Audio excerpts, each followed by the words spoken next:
Resume it, and here we go. So welcome everybody to the PMI South Florida webinar series. My name is Connie Maldonado, and I'm awfully happy to be introducing our speaker. She's got an interesting angle on all of this. She's going to talk about risk, which is near and dear to my heart, because I think I've mentioned about a gazillion times I started my career as an actuary, which is basically just somebody who manages risk. But Lydia is not only a certified risk manager, she's also an attorney, a civil litigation attorney, a mediator, an arbitrator. She's a professor. She deals with corporate employment issues and other things. So this is going to be really good. So I'm going to turn it over to you, Lydia, and take us away. Can everybody see her screen? If you're having any problems, please type in the chat. We do have people who are going to be monitoring the chat. So if something happens and you need something, please let us know. I'd like to thank Regina in advance. She's going to be helping me to monitor the chat. So carry it away, Lydia. Great. Thank you for that fabulous intro, Connie. Appreciate it. Yeah, I'm really happy to be joining you this evening. I'm actually in California, and we're having a very exciting period of time. I'll share that in a moment. I met Shivani from your chapter through the LIMSI PMI Global Class of 2020. And so that's how I came to connect here. But I do love risk management.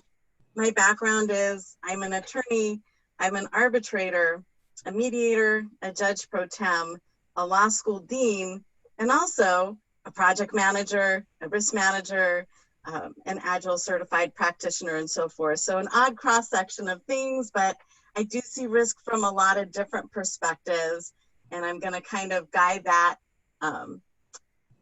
process a little bit this afternoon. And I'm also going to share with you the procedure to become a risk manager in case you're curious about that.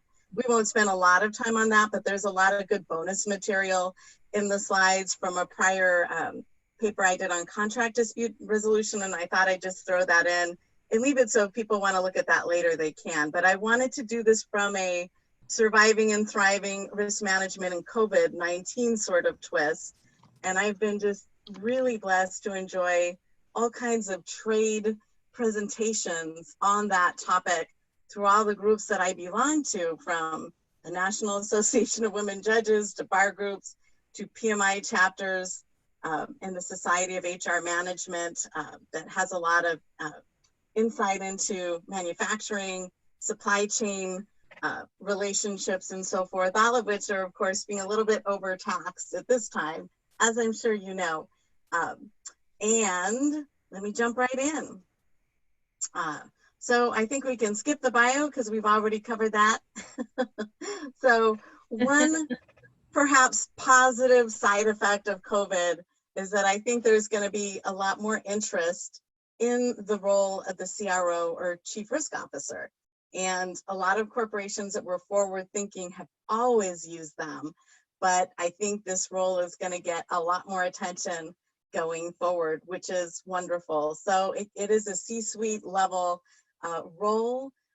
I've been in a number of in-house counsel roles over the years, Pfizer Pharmaceuticals, JM Eagle Plastics, Universal Studios during the MCA era, different roles, and even at the campus where I currently am at the United States' oldest online law school, which is having proceedings today and tomorrow about sort of, if you think of Pinocchio and the process of becoming a real boy, for the first time in over 100 years, the bar is considering allowing online schools to have regular status. And so I work at a fixed facility law school as a lecturer, and obviously as a dean at an online law school, and my boss is one of the panelists that was discussing why fixed facility is better than online and so on the other side. Very respectfully, of course, but it was very interesting circumstances. So as we deal with a more virtual world, most of the law schools in the country are actually technically out of compliance because the ABA is deferring to the different states to figure it out, but their accreditation is not for online instruction.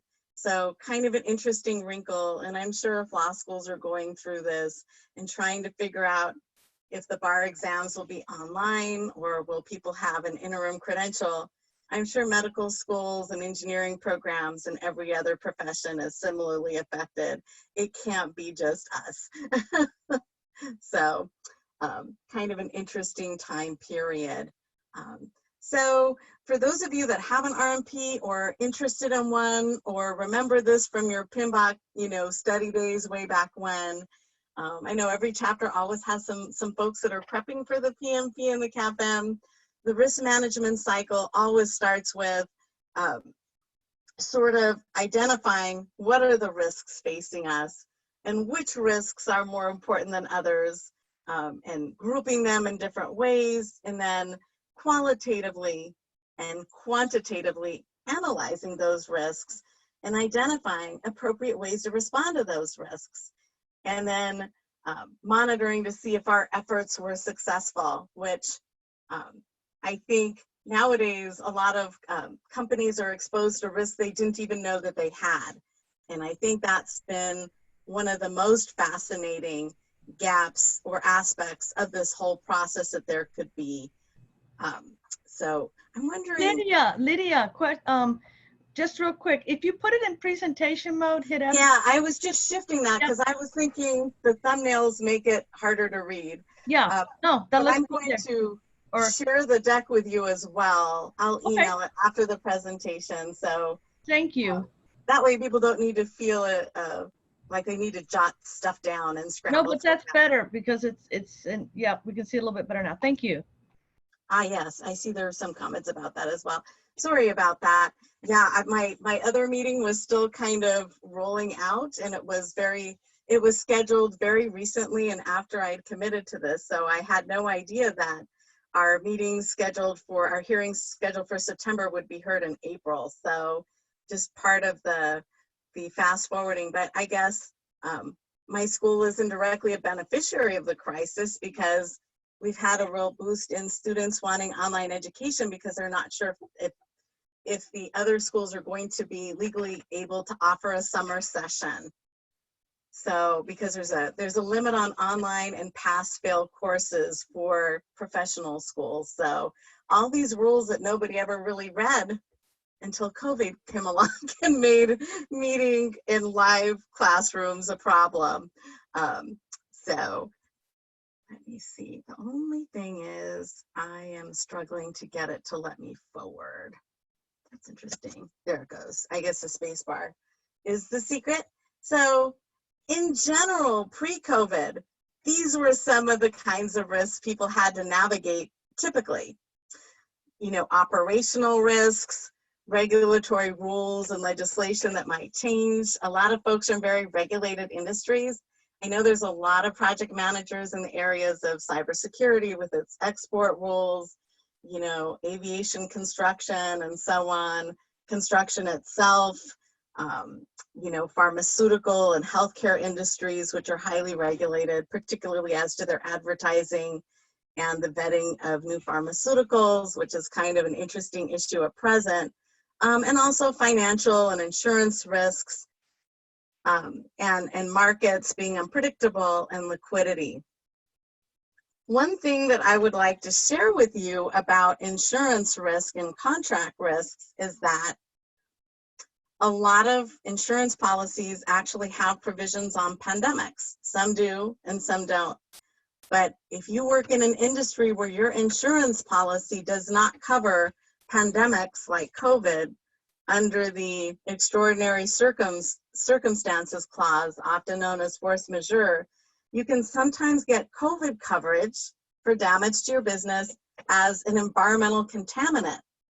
Some policies actually identify viral spread is a type of sort of environmental pollution or hazard.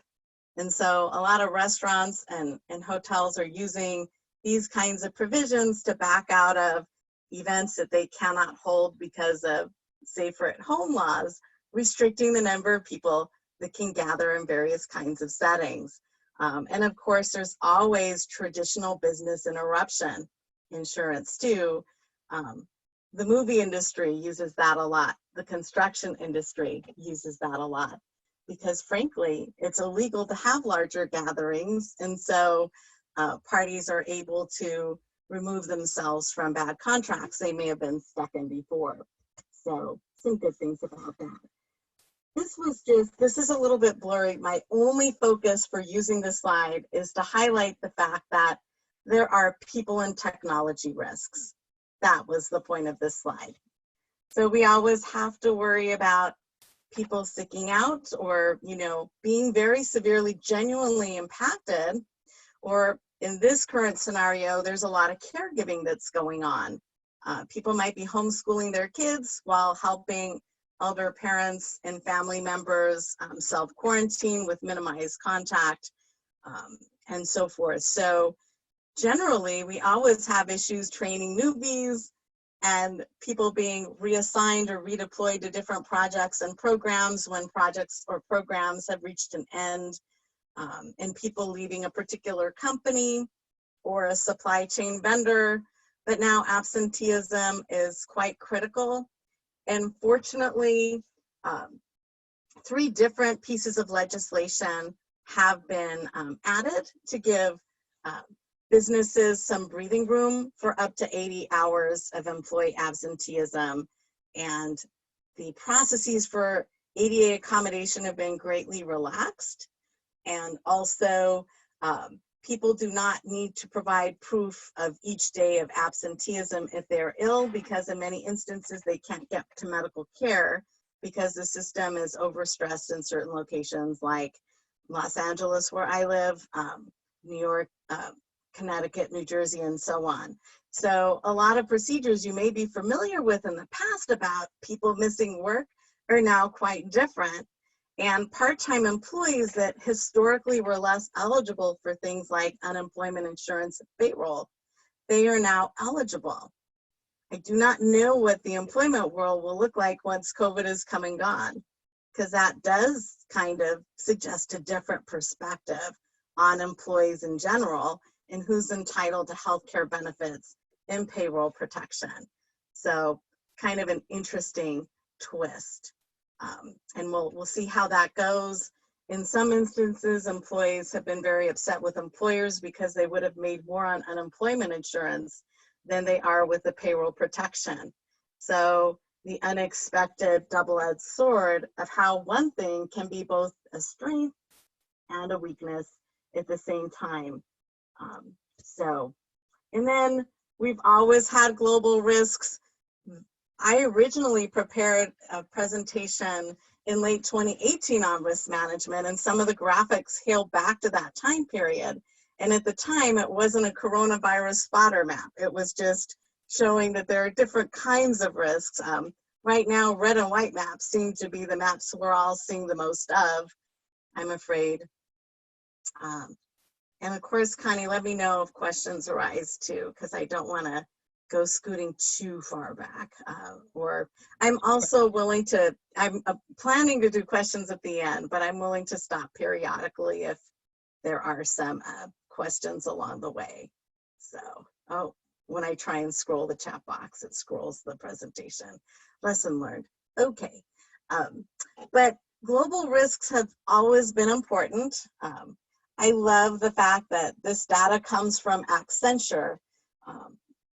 I don't know if folks are familiar with the history of Accenture, but Accenture was a successor in interest to the remainder of Arthur Andersen, the tax accounting firm that got into severe trouble when it failed to appropriately manage risk during the Enron crisis. And their in-house whistleblowers became key testimony providers in court as things emerged, and ultimately regulators shut Arthur Andersen down. However, their advising portion that did not have to do with tax was able to regroup because they had not actually engaged in any wrongdoing. And so ironically, they focus on risk management, and I guess they know from some in the trenches experience. So interestingly, people are very focused on legal and market and business and strategic regulatory risks. And so those are the risks I tend to see the most. But then again, as technology and identity theft and ransomware and hacking and cybersecurity threats and Zoom bombing come into play, I think we'll see more on the side of operations and reputation and emerging threats. So if we were to rerun this information, if they were to rerun this survey today, I think health risk would be a much larger piece of the pie for obvious reasons. So, okay, my space bar is a little bit interesting. Not sure why it's, there it goes. On a humorous note, even if you're in the middle of nowhere in a place like the space station, you still have a risk. This is an impact risk diagram of the space station, showing the most exposed parts dealing with things like, you know, space debris and gravitational drift and all those other kinds of forces. So unfortunately, risk is to some extent unavoidable. Again, here, not so much worried about the data within, but more just the notion of the fact that the bold highlights of there's internal risks for any organization as well as external risks, and also corporate strategy and firm culture are important as well. And when I get into the sort of surviving, thriving lemonade process, we'll highlight some entities that have struggled with the current COVID-19 circumstances, and some that have actually sort of risen above and beyond on the occasion, which I think is an important thing, that not everybody is kind of struggling with the current scenario as badly as some others. Some people are actually gaining market share, earning bonus points and brownie points with their employees, and expanding. So, another way to look at risk analysis, the context is always important in scanning the external environment, familiar project management notions, because risks are changing. You know, I think before December, maybe November, I don't remember anybody ever discussing coronavirus. I'm not sure if we had, you know, attached a name on it or yet. I know it's part of the SARS family that MRSA and other things are connected to, but that was truly a risk that seemed to come from nowhere. And so really scanning and watching things has really become critical.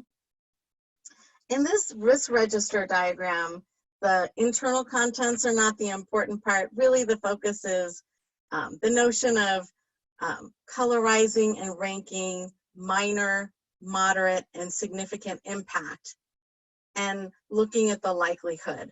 So the red part of any risk register are those risks with the greatest odds and the worst impact, the ones we really highlight, prioritize, manage, prune and groom and update and monitor on a risk register. There's always some low odds, minor risk ones that maybe don't even make the cut for inclusion and tracking, because after all, there's only so much worry we can manage as people. There's only so many things we can assign risk managers to keep track of, because after all, running a business itself is the central directive of most entities and agencies. And this is a way to sort of consider the fact that if an organization is international, you would probably have a global risk register, and you would probably have lower level registers for things like specific countries or specific territories or specific product clusters. So there's a lot of ways to slice and dice your risk, and that's all I was trying to identify here, and different kinds of subject matter experts you would want to bring into the fold. Currently, as everyone is aware, there is so much exchange of data and communication right now. The World Health Organization, the UN, different countries, different academic institutions, different corporate titans weighing in and trying to come up with solutions, different governors, different presidents and prime ministers, different heads of organizations like the Centers for Disease Control and their international equivalents, and so on. I think the biggest challenge we have is when it comes to risk assessment and risk mapping. This illness is fairly new, so there are so many theories about what works and what won't, and what equipment is needed, what pre-existing vaccinations and antibodies and tools can help us, how we can manufacture those things, whether or not social distancing is the key, how much more beyond that is necessary, and so on. So lots of things. What is it, the herd immunity theories? There are just so many theories in play right now. Different countries are adopting different strategies. We'll be very curious to see how that pans out. I should maybe just glance over to make sure I'm not missing any queries and so forth. Yes, the aspect about free speech, I will be addressing that a little bit later on in the context of the apps that are tracking contacts of people that have been exposed to COVID. The American Constitutional Society has a really good session on that and all the legal aspects of it. And yeah, some of the slides that are a little bit blurry in this context, on the handout, you will be able to zoom into them, you know, after the fact, after the session. A lot of the things that I left in, it was more for the high level, bold aspects, or the ability to visualize how concepts tied together, not necessarily the nitty gritty, because we only have an hour and a half together. So, you know, in all fairness, I didn't want to overwhelm folks. Insurers expect benefits to arise from risk management in addition to compliance, because the more people think about it, the more accurate reporting will be, the more detection will be, the more accurate the insurance industry can sort of adapt its payouts and so forth, and what it insures. Typically when things go seriously wrong, insurance companies have two options. One is they can offer a very pricey rider to add coverage, or they can just decide they're out of the coverage game altogether. And so that's been something that's played out with regards to earthquakes in California. After some really bad shakers and tumblers, everybody wanted to exit the insurance market, and the Department of Insurance in the state of California said you can't do that. If you want to sell car and housing insurance in the state of California whatsoever, or medical insurance, you have to agree to participate with all the other insurance companies in an insurance payout fund where you share the risk. So you can't just do the fun things, you have to do the unpleasant things as well. It's sort of like if you're a grandparent, you might love spending time with the grandkids and taking them fun places and theme parks and stuff, but there's also diaper changing, right? And so the insurance industry is sort of similarly situated in that regard. It also focuses more attention on the conversation because, as I'm sure many of you know, in all of your different and respective industries, whose responsibility is risk management? It is not just the risk management department or even the chief risk officer's obligation, right? Risk management's everybody's job, because risk managers won't even know that there's a problem unless somebody raises it up to them. Oh my gosh, Ed just has the bomb Zoom backgrounds. I was admiring him cycling through the galaxies, and I love that. Very soothing. And, you know, risk management is something that's very tied to budgeting and scoping and scheduling and other skills and other divisions of an organization. That is interesting. I teach in Zoom, and I am having some interesting things tonight that I don't usually see with regards to the slide deck freezing, because I use slides all the time in Zoom. Maybe it just doesn't like the slide deck in particular. Okay, so in any event, in a 10-year period, risk management shot up from 81%, considering it a high priority, to 98%, treating it as a higher priority than in the recent past. And this is pre-COVID data. I think this was also from Accenture. Okay, and then COVID-19 hit. Our family, we're big animal lovers. This is not our kitty though. This is sourced from the internet. So, but I thought it was a cute way to integrate that. Somehow when I adjusted the slides, I seem to have lost some of the share screen functionality, but I will at least it's able to go forward. So I know that Connie is bird dogging questions anyway, which I deeply appreciate. It's a team effort. These are just some, and I have several slides of this. So if you're thinking you overlooked this or you overlooked that, it might be on a subsequent slide. Actually, Lydia, sorry, Yeah. I thought it was just me and that I had somehow hidden the slide view, but I don't think we have slide view anymore. Can you reshare your screen? That's the part I was saying, is that the panel, the chat share screen panel is the part that vanished off my screen. Do you, the co-host, have the ability to maybe reinstate that?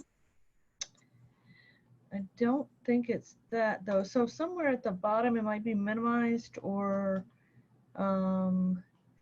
if you want to shoot me the deck real quick as a backup, then I can share my screen, you know, real quick. Blue taskbar. This is okay. Yeah. I don't. Let me see. Oh, something. Okay, display settings, maybe. It may be that I just need to go back to the slightly more cumbersome. That is, if I could find a way to do so, I surely would. Okay, I'm not sure why it's, okay. I know sometimes things get minimized and you can't, you know, figure out how to resurface it. Get back to it, you know. You click the wrong thing, and there you are, like, right? Yeah. I am trying to move things around to see if I can exit minimize video. There's share screen again. Found it. Okay. Golly, I hope I didn't inadvertently. Okay.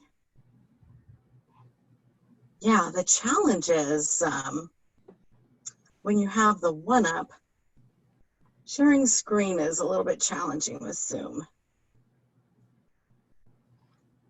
It is being very cheeky for some reason. I see. Okay. I resume see, share. I think, yeah, I see your you know, video. So I think we have it back, but you can you need to go back to your presentation, because right now I'm seeing the Explorer view of your files. Yeah, it's interesting. There's some dynamic between thumbnails and the overall backdrop. So the moment I switch in between the two, it gets very gummed up. But can you see this? I can see, yeah, on the right-hand side, I see something that looks like it could be a slide view, but I see your Explorer view. What do you see? I mean, why don't you double click on that presentation? That's the presentation. We won't see if it pops up. I'm going to stop it, and then I'm going to try to reshare it and see if I can get it to refocus itself that way. How about now? Yeah, got it. Because I can see faces and slides, and I could the entire time, but clearly folks were seeing something different, and I apologize for that. There we go. Got it. Sorry about that. Okay, let me, the only downside is I may not be able to get to my previous slide. Well, I do have a paper version of it, so I can maybe go from that. That might be safer. I know I printed it right prior. Here it is. It's odd that it is so, good. The arrow keys have resumed working. Yeah, so some of the industries that were most impacted include things like weddings and quinceañeras and graduations. So that affects florists, photographers, entertainers, caterers, you know, printing companies, all of the associated groups that work in that industry, people that focus on tux rental and alterations, makeup, hair, all of that. Of course, since people cannot congregate in restaurants or stand in line for a food truck or, you know, be in a bar or a pub, they've been very impacted, as well as, you know, the food service staff, chefs, bartenders, entertainment groups in those contexts, as well as general entertainers. One of my law students is the lead violinist for the LA Philharmonic. And they learned on Monday, as soon as the city of Los Angeles announced that there would be no group entertainment until 2021, that they are all part-time furloughed. which was very heartbreaking. It's a major institution in the LA area. So orchestral musicians, opera singers, choirs, bands, DJs, actors. The pilot season is normally filming now in the entertainment industry, and it's all been benched. So I guess we're not going to have a very exciting fall lineup. I'm not sure how they're going to get around that. Coachella is a major pop music type festival. Stagecoach is a major country western music festival locally. Every kind of festival, even Burning Man, all that kind of stuff that you can think of. The South by Southwest, all the major film festivals where content is purchased and sold have been called off. Parades, rodeos, kind of felt badly. My spouse being Irish, St. Patrick's Day is kind of a special day, and no St. Patty's Day parades, things of that nature. The casino industry has been heavily impacted. And for those of you that are information junkies, just yesterday there was a very tense exchange between the Las Vegas mayor and casino workers because they're very concerned about returning to work because we still don't completely know how prevalent COVID is and what the incidence rate is in the issues regarding asymptomatic carriers and the average age of casino workers versus casino participants and tourists. So lots of challenges with that. Also, the resort industry has been very impacted. Hotels, B&Bs, cruise lines, of course, many in very unfortunate high-profile circumstances like the Grand Princess and the Diamond Princess, where people are unable to disembark. So that's been a challenge. And rail ridership is 10% of normal. Airline usage is 10% of capacity, and capacity is 85% offline. So you get some sense of the impact of the closures. Theme parks and sports arenas, of course, are shut down. Athletes, coaches, trainers, fan concessions, merchandise retailers, so much for the ticket scalpers. And of course, all the different leagues of baseball and basketball, golfing and so forth, both genders are impacted there. Schools are actually, when I talk about lemonade, it is amazing how schools have adapted so quickly with regards to like school districts in California. They basically online 96% of the students over a weekend. And if you think about the millions of people involved, they had 15,000 students that were unaccounted for, and now they're down to 5,000. A problem was lower income families don't necessarily have reliable Wi-Fi and home computers, and then special education students were particularly impacted because they may have circumstances where it's not quite as engaging. There might be physical therapy components of their education. But colleges, universities, museums really stepped up to the plate and immediately started, online streaming and avoiding risk to their students. A lot of museums have virtual exhibits. Childcare and aftercare, obviously that's something that was really deeply impacted, as most people can't take their kids to school. So accordingly, they're just hanging on to the kids all day long. So they're learning to, sort of work together a little bit better as families where everyone is home. And that's probably the case for many of you.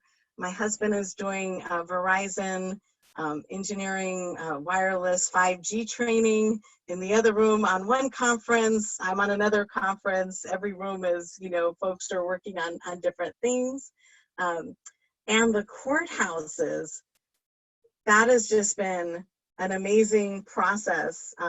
So jury duty, I had jury duty in the Orange County courthouse system just as COVID came out. And so I had to call in every day because they were very late to the efforts to avoid gatherings of people. But, jury trials are major.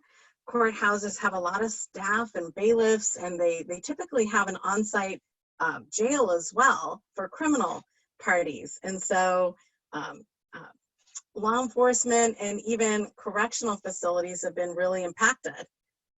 Many of you are probably reading the news headlines that in different cities around the country, some folks that were incarcerated have actually been the beneficiaries of early release programs if they're advanced in age and have pre-existing healthcare conditions, because the fear is that people are 3 and 4 to a cell. So there's really no way to avoid the risk of contamination. It could spread quickly. Not unlike circumstances with assisted living facilities in college dormitory housing or cruise ship environments where you have a relatively captive audience, and so forth. So a lot of law firms are meeting with clients virtually, and they're participating in online mediation. And ironically, I've been online mediating for a long time. This is not a personal plug by any means, because I do it only through government agencies, but the United States EEOC that handles employment issues, it's been doing online mediations for a very long time, because oftentimes employer headquarters are in a different state from where the employee worked, and so on, and the parties are sprinkled about. So some bright lights are that other people are getting a chance to explore these things, and adapt technology that might save them time and money, especially clients, because your attorney is not driving and parking or flying. People are doing virtual depositions. So it's a different lifestyle. The real estate industry, at least in California, has been very impacted, because nobody is going to open up their house for an open house. People are quarantining. They're a little bit more concerned about visitors, and what if visitors are asymptomatic and they're not sure where they would want to move to, because different parts of the country have been impacted in different ways. And I think people that may have been thinking about moving and downsizing and living in denser communities in retirement are more concerned about doing so. And younger people thinking about going off to college cannot go to college. In fact, everyone went on to spring break and never came back. So colleges are having to dole out a lot of housing, meal, and parking allocations, because people are going to be schooling remotely in the fall when things pick up again. But you know, inspectors, appraisers, brokers, people that stage homes, this is not a time that they're particularly interested in doing that, because if you have a lot of people trafficking through and it's hard to track who those people are, and if you learn something later that they were exposed to something, it's very difficult to figure out how many people did they interact with.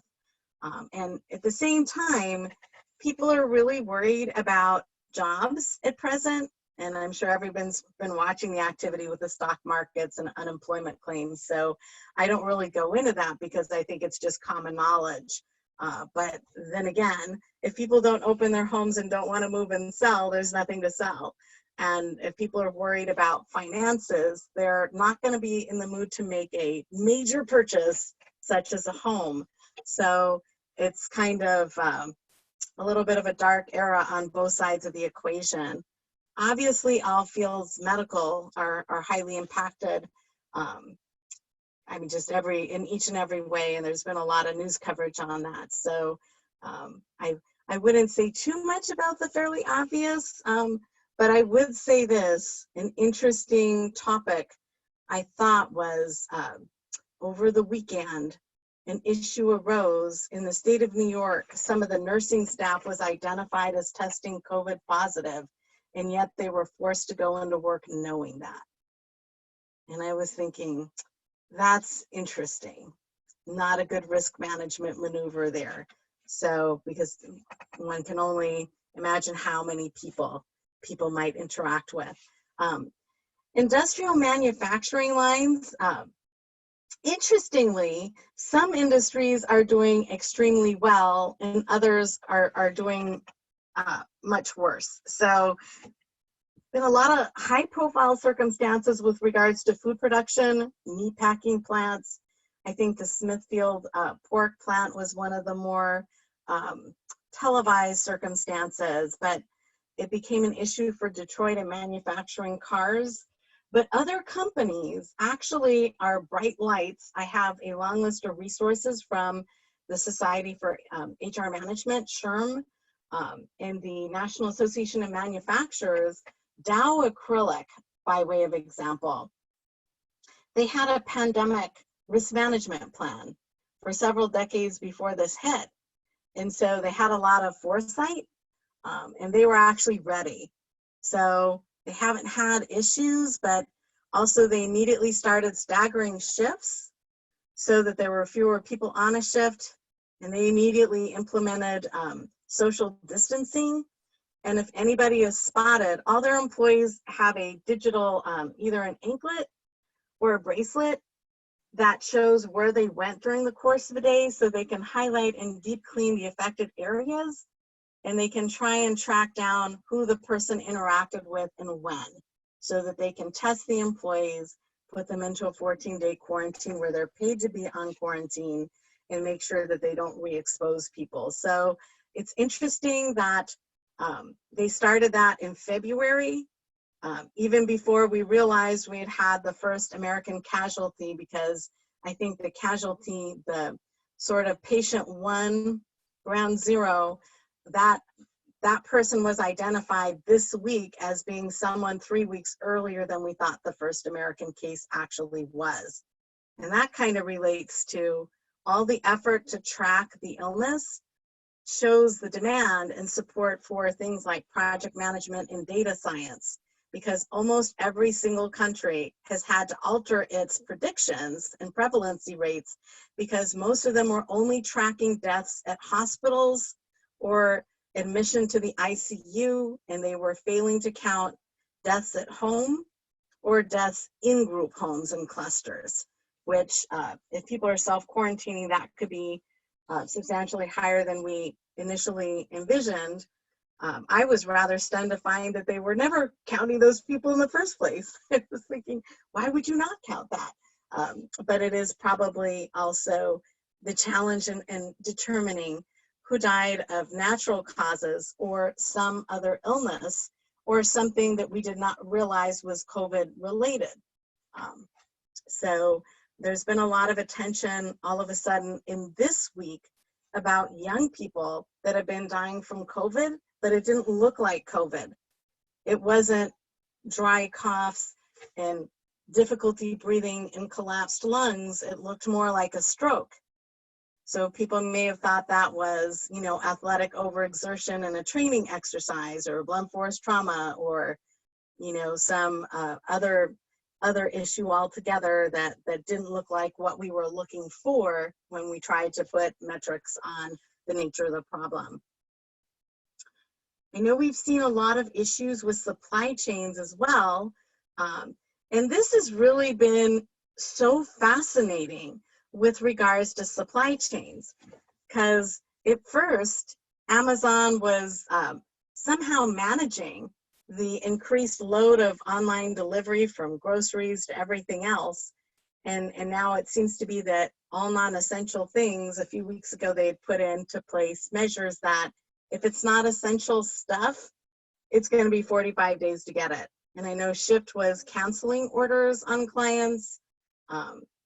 Everybody has a big backlog of almost everything except for medication and pharmaceutical supplies. And that's not even hinting at the sort of the need for, you know, the market demand for the special respirators, the N95s and so on. But all of a sudden, FedEx, which had been making cuts initially, and UPS, they were facing initially a strong headwind from Amazon, which was going to stop relying on FedEx and UPS for its shipments. But now Amazon has dialed it back and is not going to deploy its competing service because it's so busy with this explosion of orders. So many industries have been impacted in unexpected ways, and that all relates back to effective risk scanning of the external environment. If you take a company like Zoom, for example, in February, the total number of regular subscribers was 150,000 people. 30 days later, it was 56 million monthly subscribers and regular users. So as we struggle to get, people in and out of our PDU sessions and our CLE sessions, and everyone in a house is streaming on different WebEx, Blue Teams, Adobe Connect, and Zoom, and so on, there is a reason it's a little bit more challenging. But I think it's just so hard to ratchet up capacity quickly. It's actually, some of the things we've done are really, when you think of them, very impressive and amazing, adapting to circumstances. Connie, I'm going to check in with you, because let me know if there's questions. I see 63 comments, but I'm afraid that if I touch the chat button prematurely, I may lose folks or the screen. So feel free. Okay. There was one question, which company you were speaking about, a company that was fully prepared for this crisis. I believe it was a government entity. It's actually a private manufacturer. Oh, okay. So it's Dow, their acrylics division. Oh, yeah, somebody answered that too. Okay, yeah. Wow, what a well-versed group. Either A, you're really good listeners, or B, you knew that on your own. And that's the only question that both of the above, right? Yeah. Which is not to say that other players have not been insightful and at the ready as well. But yeah, just really, really fascinating dynamics. A week or so back, the United States Postal Service was very concerned because they are facing a funding shortage, and periodically their funding gets renewed. At least historically it's been renewed. That was one of Benjamin Franklin's creations, was the Postal Service. And though they're not necessarily the speediest deliverer, come rain or shine, you can always at least be sure that they're there.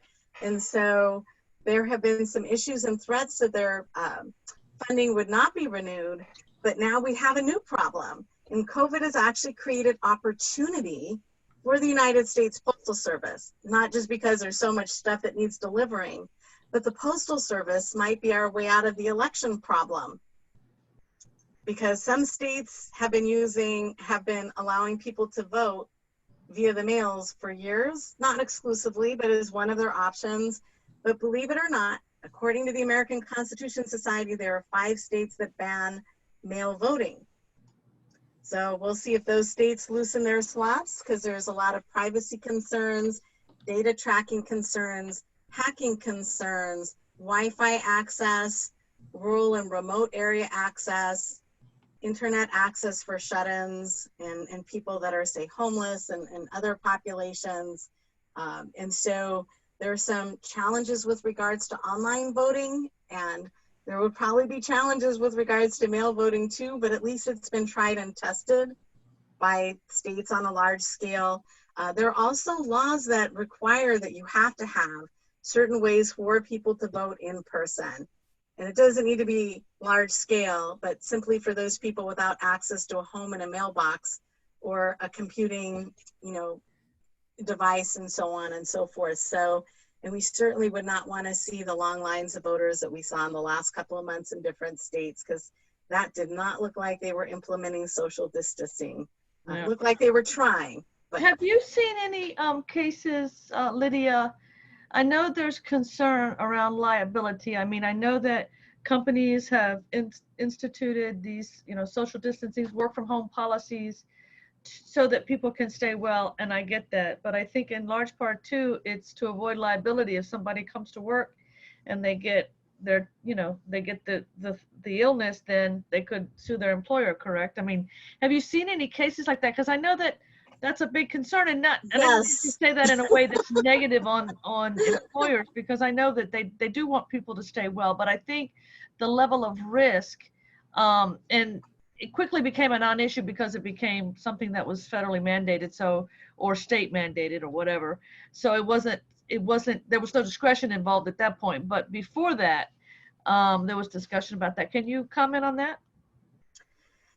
Yeah, technology and COVID and employment is just a whole area unto itself. Like I said, that nursing lawsuit that was just filed over the weekend, that pertains to, you know, the medical staff having to go into environments where they were themselves already diagnosed as COVID positive, which is, that's not even touching all the medical care lawsuits about people that are having to work in environments without the necessary PPE, the protective gear, the masks, the gowns, the shields, and having to reuse the same one all day long with these disposable products and so forth. But for example, I work at an online law school. We should have been the first to be working remotely. In fact, I worked the first 8 years of my career with them remotely without ever stepping once onto the campus. But as a dean, I'm in a student-facing role. So all the upper managers were gone, the C-suite. The adjuncts were always offline and full-time faculty and coaches. The tech department was the last to move off-site, but occasionally people are checking up on servers and collecting mail and so forth.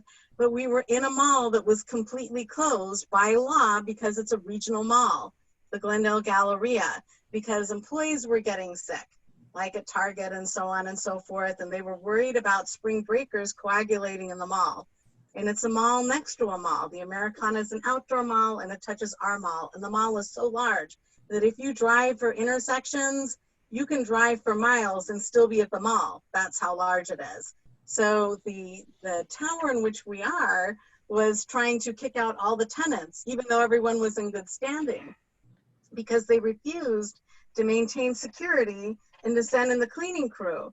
And the cleaning crew was refusing to dump the trash or restock things like toilet paper, paper towel, dishwashing fluid, and things. So it was quite unpleasant because several of my fellow staffers were quite ill and they kept going to work, and they were in their 20s.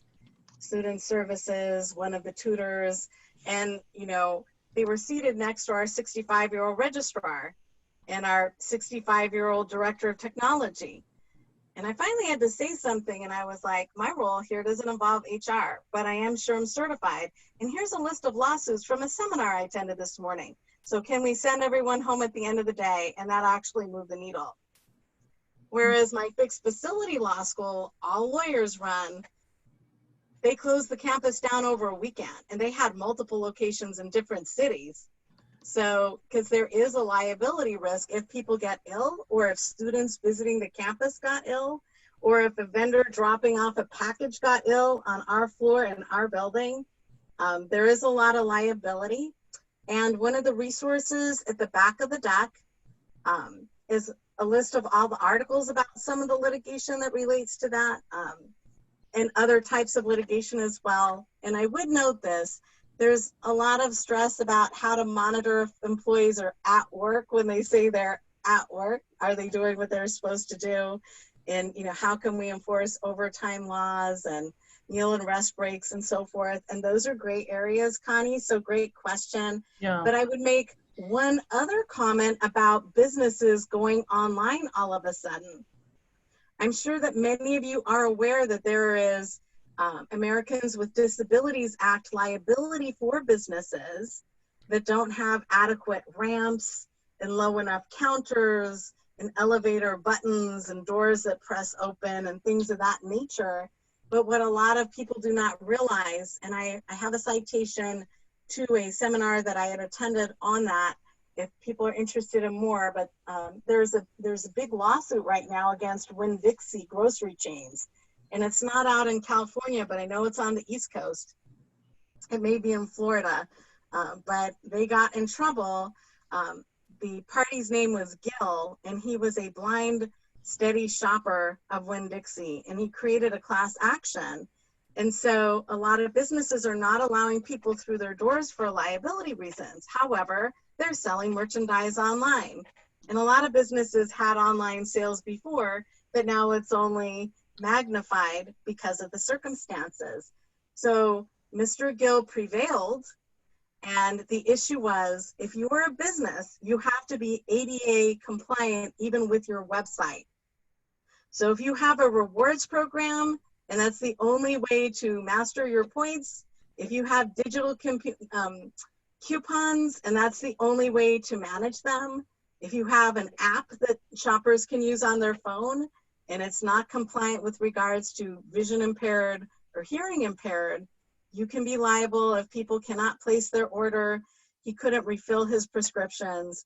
And that's the same issue that the elections are going to have as well. So if it's online, how do people process that if they're visually impaired? Someone needs to log them in. Who are they logging them in as? What's the security of that process? So much for privacy and so forth. But the good news is that your online presence as a website can be made compliant as long as you have a way for people to be guided to a button or an alternative way of making those same transactions that are ADA compliant. So there is a solution, but we wouldn't have had to have addressed this but for COVID. So other folks that are probably headed towards litigation, there's been a lot of stress over Instacart and Amazon, Uber, and Lyft with regards to, you know, if you just hand the employee a bottle of sanitizer, is that enough? Do they need lots of replacement gear for, you know, gloves and masks and so on, depending on where they're located? And what about the passengers? Are we reliant on delivery drivers and Uber, you know, drivers to then ensure that their passengers are all suited up to get in the vehicle and so on? So it's a challenge because there is a germ cloud that is 6 to 10 feet out when people cough and sneeze. The CDC has a fascinating replica of the trajectory of sneezes and coughs. And so, you know, people are at a greater risk than even the social distancing because we distance out 6 feet, but the radius is 10 feet, and it is 10 to 24 hours in an airborne capacity before it settles on the ground, merchandise, crops, homes, people, clothing. And that's where it gets, and it has different lasting times on cardboard, metal, and so on, in fabric. So it's kind of an interesting invisible battle that we're all kind of dealing with. The stock exchanges used to have very crowded trading floors in New York and Chicago, and there's a major stock exchange in every country for the most part, the FTSE and so on. And in England, you get the idea. And so there's been a shift to online trading because people were threatening litigation because there was no way to avoid their peers on the trading floor. I mentioned elections somewhat. Interestingly, without the county courthouses being open, people can't get their wedding licenses. So you can stream your Zoom wedding if you already had the credential, but if you didn't, you can't get married. You also can't get divorced because divorce is not viewed as an emergency procedure by the court system. I'm licensed in New York and California. There are only 2 emergency circumstances under the courts. And one is domestic violence restraining orders, and the other is unlawful detainers. So they solved the eviction problem by allowing people to, you know, there's a 30 to 60 day stay on evictions. And there's also a landlord relief fund, at least there is in California. I'm not sure how other states are managing that, but people cannot get a divorce. And there was a very sad story in the LA Times about a gentleman who's been stuck living at LAX. And basically he flew in as a passenger and someone stole his wallet while he was buying a sandwich at the Earl of Sandwich. He can't get his ID replaced because the Social Security Administration is shut down, and so is the DMV, for the very same reason why young people can't register to vote, because the DMV is not open and that's not an online service because of the identity verification processes. So if you're a victim of identity theft, you are sort of hurting, as it were. I guess we will not have new drivers getting licensed either, because how are they going to get close enough to someone to conduct the driver's practicum test? So there are a lot of subtle things that are not so obvious. Just do a quick time check. Okay, now here's the happy part. Some examples of people identifying risks early and converting them into opportunities, because an opportunity is the flip side of a risk. So the Pasadena Playhouse in LA, it has created play kits for kids based on play characters and stuff and toys. There was a virtual opera called Pink Moon to support musicians and opera singers. There have been virtual dance parties to support DJs. Puzzle sales are up 10 times over prior years because people are staying indoors. There are virtual one-act theaters, plays on Zoom conducted by the Skylight Theater. It's odd that there's actually now a rapper called Social D in honor of social distancing. Who would have thought of that?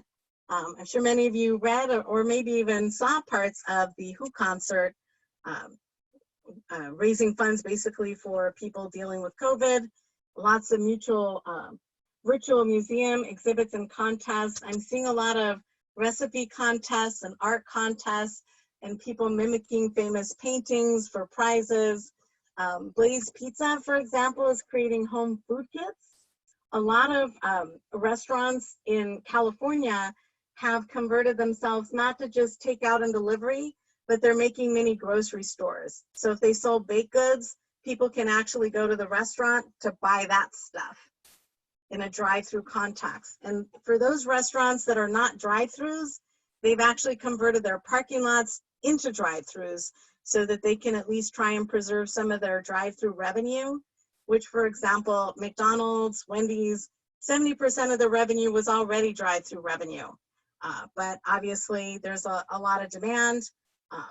So kind of an interesting solution to some of the problems people are having. Virtual meetings and parties. Grubhub has a 60 and 90-day free delivery trial for corporations where they can do virtual birthdays and promotions for their employees. And they are donating the change and rounding up to support restaurant staffers and food delivery people like Uber Eats and pizza delivery individuals and so on. Pandemic pop and virtual exhibits, kind of interesting. One of the more interesting exhibits relates to the Florentine Codex, and it's a pandemic exhibit. And there is a quote, "I don't know how long it will last or how much it will do." And that is a friar from 1576 who is behind the Florentine Codex amongst other artists. And so trying to be positive lights about, you know, we've made it through worse things and other things in the past, probably the same now. Art houses are streaming films that people would normally see at the theater. And dating apps are now doing dating FaceTime. I don't think online breaking up those seems appropriate still somehow. That seems really odd, but I guess that's part of it. There's a lot of exercise and gyms that are trying to move their programming online to at least maintain engage with their customers. Other forms of entertainment. Some great stuff that I've seen with regards to the construction and architectural and medical community is the use of 3D printers for masks, intubator, breathing equipment, and ventilators. I list some of the different universities and manufacturers that have been very involved with the front lines of this to try to overcome their shortages.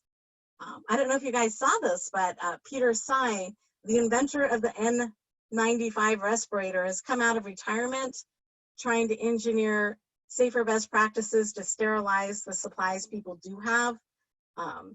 Lots of community members from everybody ranging from school children to project managers. One of the heads of the Texas PMI chapter, Maylin, she and her husband have made 20,000 fabric masks.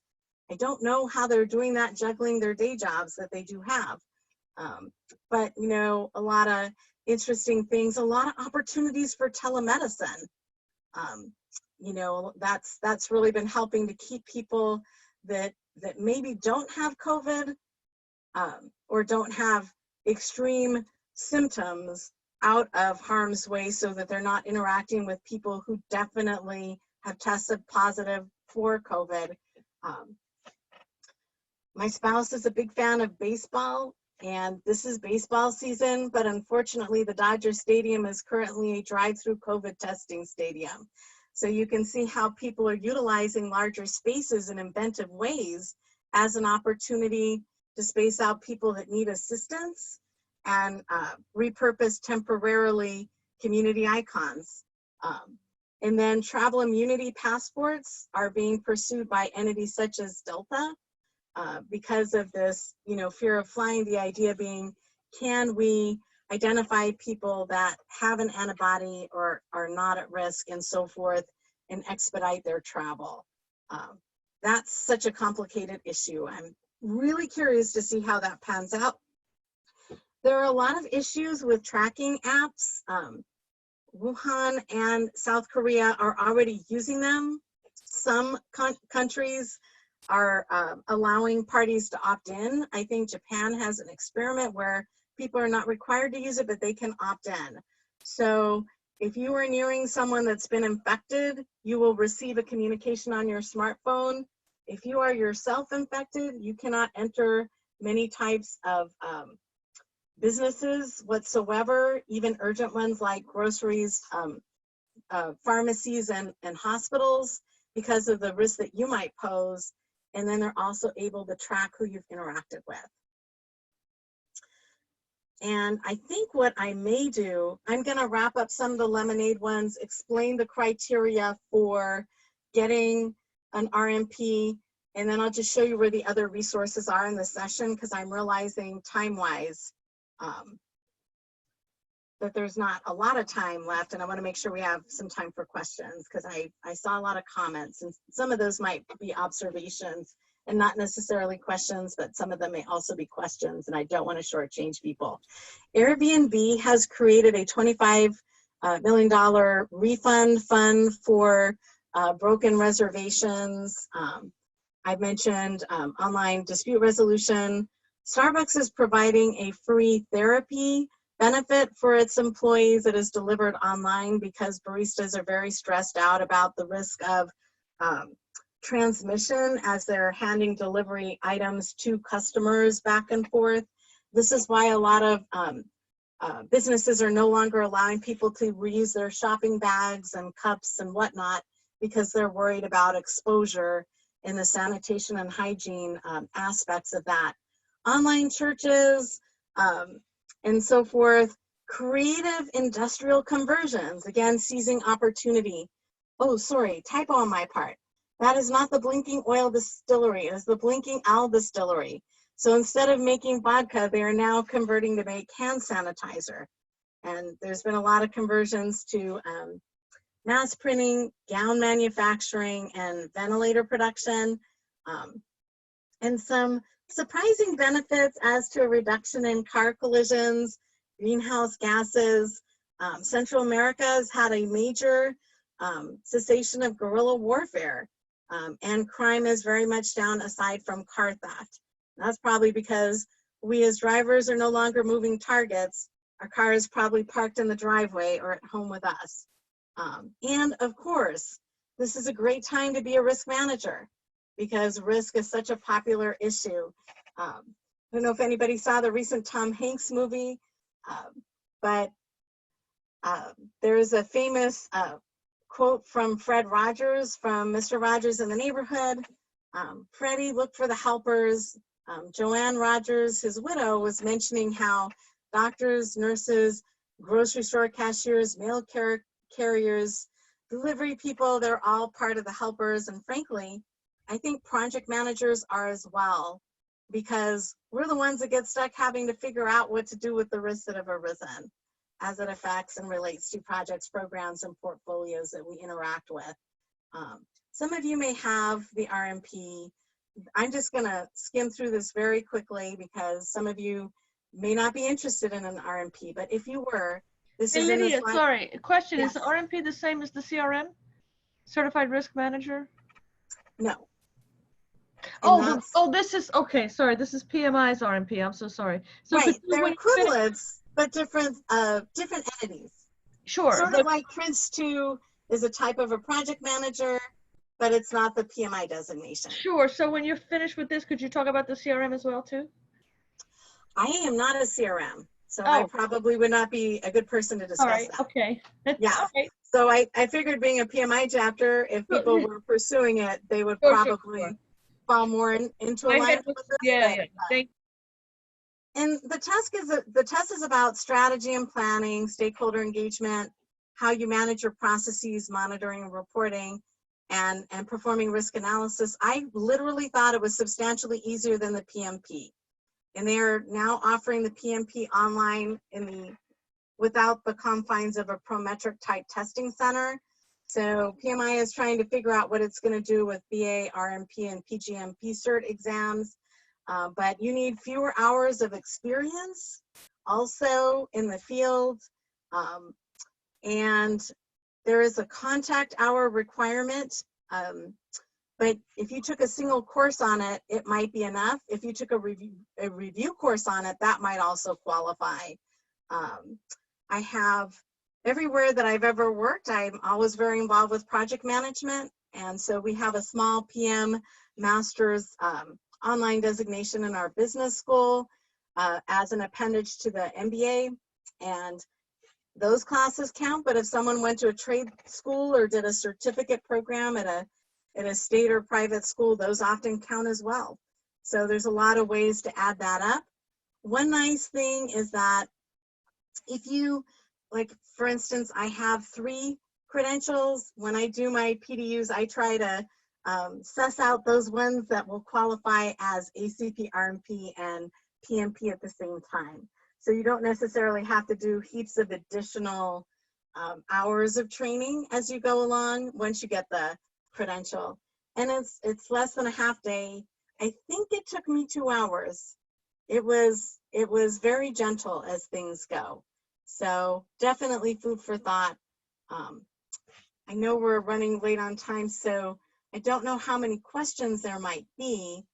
I will just mention force majeure disasters, you know, like natural disasters, fire, hurricanes, tornadoes, hurricanes being popular in Florida, earthquakes in California. Force majeure clauses cover natural disasters and so-called acts of God, not really religiously defined, but things beyond human control. There is a big debate on whether or not that includes COVID. And if it mentions pandemics, then it does. If your clause in any contract on any project program that you're working on, if it doesn't say that pandemics are excluded, then COVID is covered. And like I said, even if you have a policy that says that pandemics are typically excluded, you might be able to get protection on an insurance policy under your environmental contamination provisions. So there's still a way to get protection if you need it. And these other items, I will just leave them be.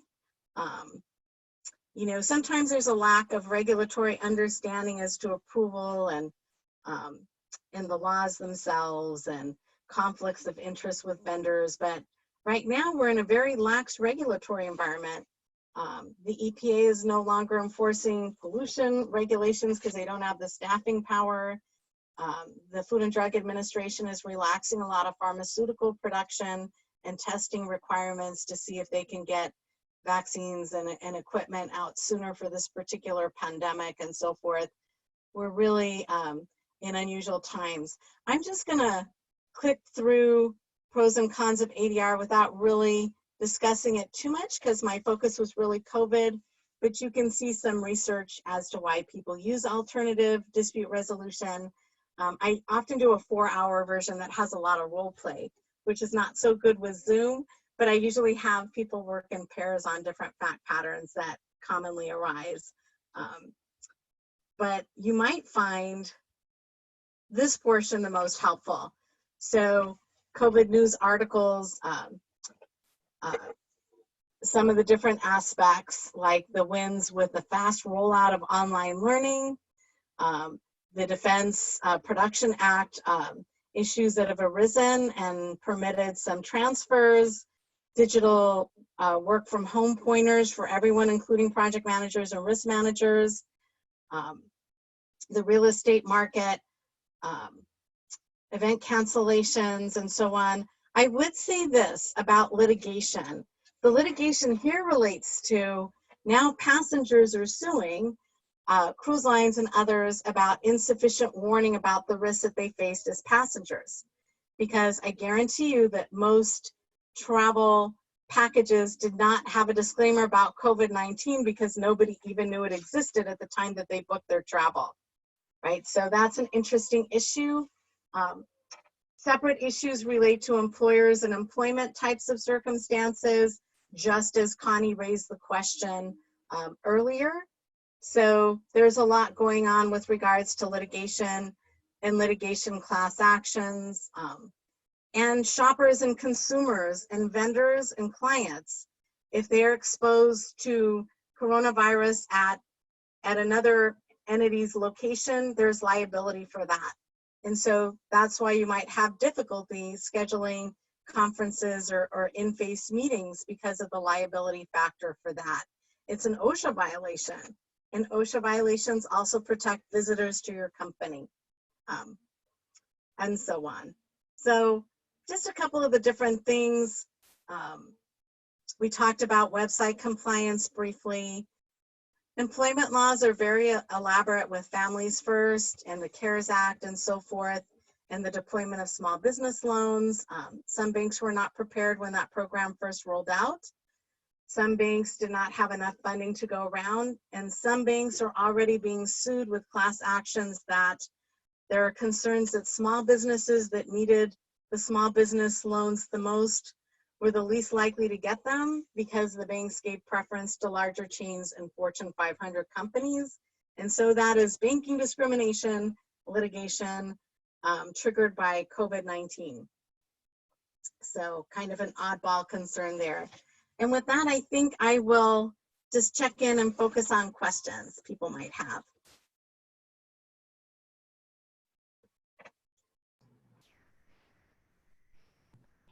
I think you touched, so one question is if there are contracts that differentiate, and you kind of touched on this a little bit, between pandemics versus epidemic. Yeah, and my background is of course not medical. So the interesting thing is that, and that's actually a great question, because what if a policy would kick in for pandemics but not epidemics, or epidemics and not pandemics? So a lot of it is very word specific. Pandemic means it sort of reached a global saturation point. An epidemic might be confined within the city of Wuhan, or the city of Oakland in California, or something of that nature. So, the wording of your policy is going to really govern. I see a question from Inez, and the webinars, I mentioned there are trade groups, so it depends on if you belong to the trade group or not. So the Beverly Hills Bar Association, it's free to members. SHRM is free to members. The American Constitution Society is free to members. But to become a member for them, you can be a subscriber member for free. So if you want to hear Senator Feingold explaining COVID and the election interaction dynamics and so forth, it's kind of an interesting concern. So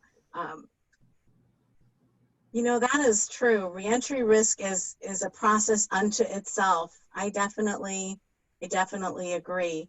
There were so many ways to even present this topic. It was a little bit overwhelming, and I apologize for that, but there's so many angles that relate to it. But I do hope that at a minimum, it kind of helps people to see all the different areas of risk that there are, and how many of them are triggered by COVID, and how in some instances there could be some hidden opportunities there in business expansion. In California, landlord tenants, there is an eviction ban in progress for 60 days, because if people are homeless, they can, if they're asymptomatic, they could expose other people.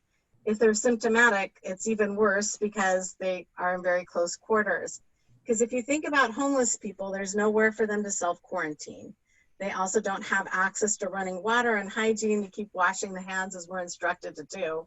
And if they're poor, how on earth are they going to acquire PPE or get to regular medical attention, telemedicine, or have a place to receive the the results of their testing. They also can't use a drive-through testing location unless they're living out of a car. And that is why in California, they're trying to turn a lot of the gyms and purchase temporary space at motels, and even the fairgrounds in Pomona, for example, have been converted, and also some of the larger stadia. So. Awesome. I hope that was instructional, if not instructional, at least entertaining. Lydia, it was excellent, and it gave us a wide overview of a lot of the topics around risk and other topics just in general, bringing us up on stuff around the COVID-19.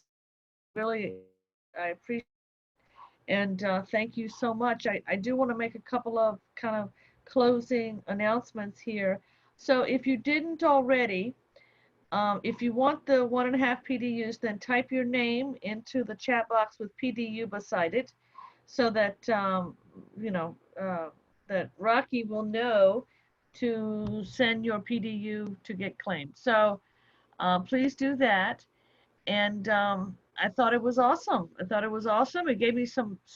I'm always jotting down notes when I go through these of ideas that I have, things that spark. When you hear someone else and their perspective on a topic and what's going on. So I wrote a lot of notes. I was typing here on my second computer right beside me of things that I want. I'm glad it sparked some thoughts, and maybe introduced issues in, if not in industries that directly affect you as, on a business level or as a consumer, maybe have some analogies to industries in which you might find yourself in. So thank you very much. Won't your bosses all be so proud of you for thinking of all of this on your own, because you don't need to give me any credit.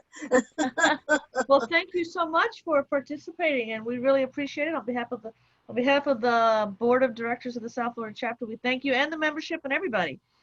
So these are ongoing webinars. So you'll send me the presentation so we can get that posted. As soon as we get done, I'll send it to you. Sure. Yeah. And we'll also post the video too, the recording rather.